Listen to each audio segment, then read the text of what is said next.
Trump shocked the markets in July 2025 with a 50% import tariff on copper semi-finished products starting August 1.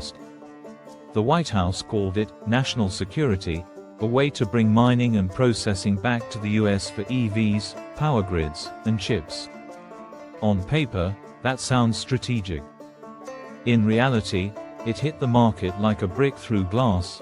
No roadmap, no diplomacy. Reuters reported how copper users, from cable makers to EV plants, suddenly had to pay more or cut production. Prices jumped, inflation spread, and supply chains rattled.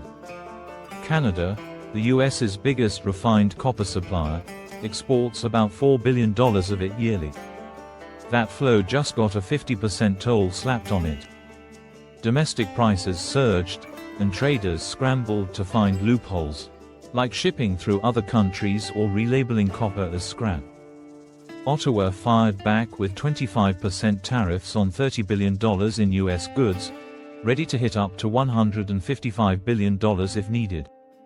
But Canada's move wasn't just emotional, it was targeted at politically sensitive US sectors. They even created a tax exemption system for Canadian businesses to soften the blow at home. Instead of rushing to shut borders, Canada went through the WTO, rallied Chile and Peru, and told Washington, "Our copper isn't a national security threat." At the same time, Ottawa unveiled a $6.5 billion support package to help exporters, farmers, and manufacturers find new markets. Within a year, Canada cut US export dependence from 78% to 68%, boosting trade with the UK, EU, Australia, and Japan. PM Mark Carney made it clear, no bad deals, protect jobs, diversify markets. The US futures market went wild, prices spiked, then crashed when exemptions were announced, creating chaos for logistics. Traders rerouted cargo, misclassified goods, and jammed ports just to dodge the tariff. COMEX copper prices swung up to 17% in a day, then plunged 18%, one of the biggest drops ever recorded. Stockpiles more than doubled as companies rushed imports before the tariff hit. But here's the bigger truth: modern industry runs on global supply chains. Tariffs on a single link, like copper, send shockwaves through the whole system. And when input prices rise, US manufacturers lose their competitive edge fast.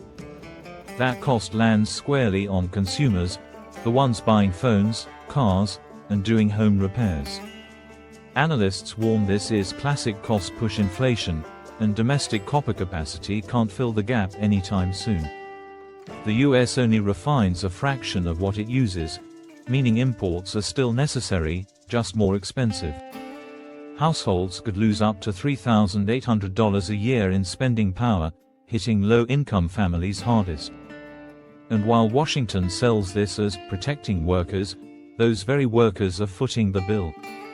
Small businesses take the hardest hit, locked into contracts, unable to switch suppliers overnight. Building mines and refining plants isn't a quick fix. It takes 5 to 10 years, billions in investment, and stable policy. Investors won't commit if they think the tariff could vanish after the next election.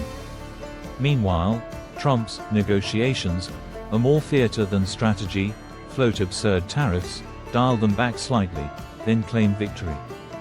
But Americans still pay the price, with higher inflation and weaker purchasing power. Bank of America warns this is reverse trickle-down, money flows up, not down. While the US burns political capital, other nations, like Canada, are adapting. Instead of collapsing, Canada's GDP grew in Q1 and Q2 2025, unemployment fell, and the Bank of Canada held rates steady. Businesses are diversifying, finding new markets, and relying less on the US. The contrast is sharp, one neighbor doubling down on instability, the other building self-reliance. Canada's message: no fear, no rushed deals, no dependence. And that's why while Americans face higher prices and chaos, Canada is quietly turning crisis into opportunity. If you want more no-spin breakdowns of global trade wars and their real impact on your wallet, hit subscribe, drop a comment, and share this video. Because the story the headlines aren't telling is the one you need to hear.